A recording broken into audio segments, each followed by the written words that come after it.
Ya, Anda kembali di menuju Istana Debat Capres 2024. Kita sudah melihat gagasan, visi misi serta argumentasi para capres yang tadi langsung di debat Capres 2024 mengenai tema pertahanan, keamanan, geopolitik, hubungan luar negeri dan juga politik luar negeri. Betul sekali Bayu, sebagai masyarakat Indonesia, saya bangga Indonesia punya 3 calon presiden yang penguasaan materinya luar biasa.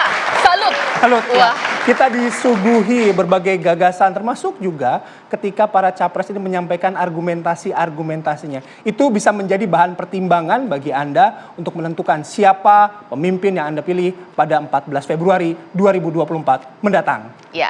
Sebelum kita nanti akan menuju ke Istora, ini tampaknya sudah siap ya nanti mengabarkan. Perlu kiranya kita ingin tahu ini, bagaimana nih dari tim SES dengan performa capresnya ini, puas nggak ya? Mungkin Pak Sukamta terlebih dahulu, silakan Pak.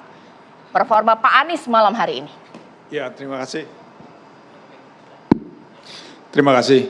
Saya kira debat kali ini memang cukup menarik ya. Banyak dinamika, substansinya sampai.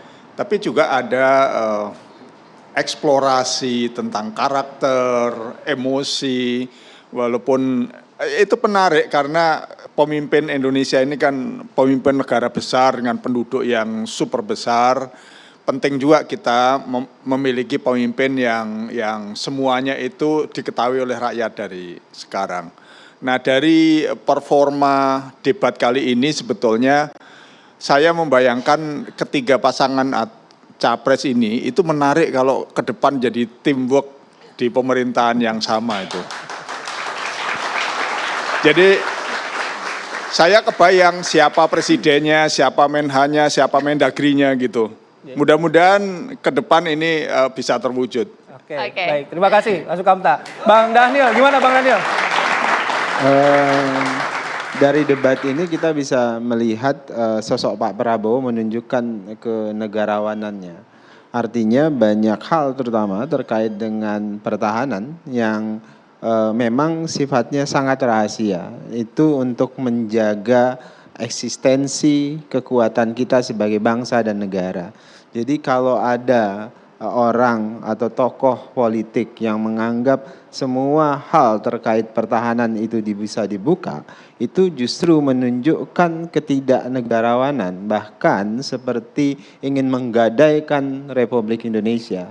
Nah, itu yang selalu ditunjukkan oleh Pak Prabowo tadi. Kita tidak mungkin mengeksplorasi secara terang terkait dengan kekuatan kita. Karena ketika kita mengeksplorasi secara terang kekuatan kita, maka pihak asing dan pihak lain itu akan mengukur kita dan mereka akan tahu bagaimana memperlemah kita terus-menerus. Jadi menurut saya sikap yang terus-menerus mengatakan kita harus buka semuanya, tidak ada rahasia negara dalam pertahanan, tidak ada kepentingan apa yang tidak boleh kita ungkap. Itu menunjukkan upaya untuk menggadaikan Indonesia ke pihak lain. Oke. Terima kasih Bang Daniel.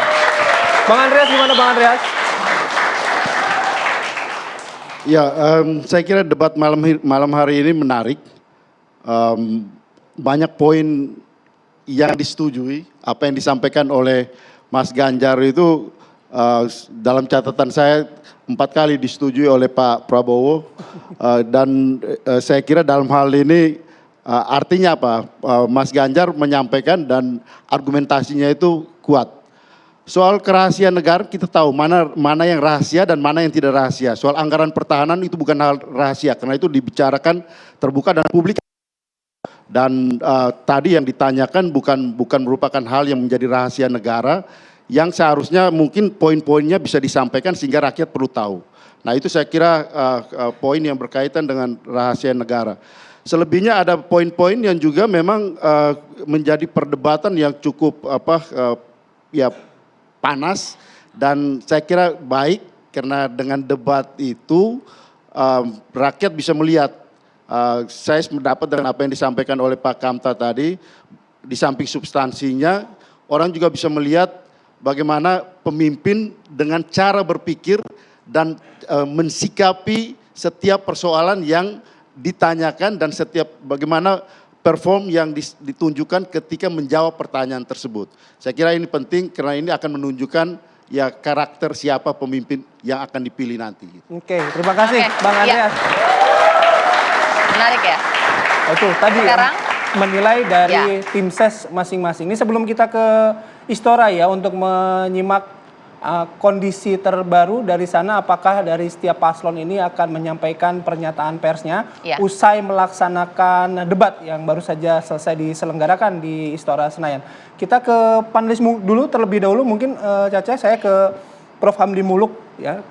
Oh, Prof. Makarim terlebih dahulu. baik, saya akan bertanya kepada Prof. Makarim. Prof. Makarim, tampaknya ada isu-isu yang sangat hubungan internasional sekali, khususnya mengenai perjanjian selatan ke selatan, bahkan juga pengelolaan pengawasan laut, bahkan juga dengan sumber daya alam kita khususnya laut yang juga harus dilindungi. Apakah ini sesuai dengan prediksi isu-isu ini diangkat di debat malam hari ini? Prof, silakan. Terima kasih ya, karena ini memang merupakan suatu isu-isu yang makin lama makin berkembang seperti diketahui kan. Sebenarnya isu selatan-selatan ini kan sebenarnya mulai dikembangkan itu dari Indonesia dari waktu konferensi Asia Afrika di Bandung ya. Sebelumnya itu kan antara negara penjajah dan negara yang kolonial ya. Tapi kemudian negara berkembang ini masing-masing ingin bekerja sama. Tapi setelah masalah periode tadi itu berjalan, tiba-tiba redup. Ya redup ya karena masalah mengenai dominasi antara utara dan selatan atau antara negara maju dan negara-negara berkembang itu yang lebih dominan.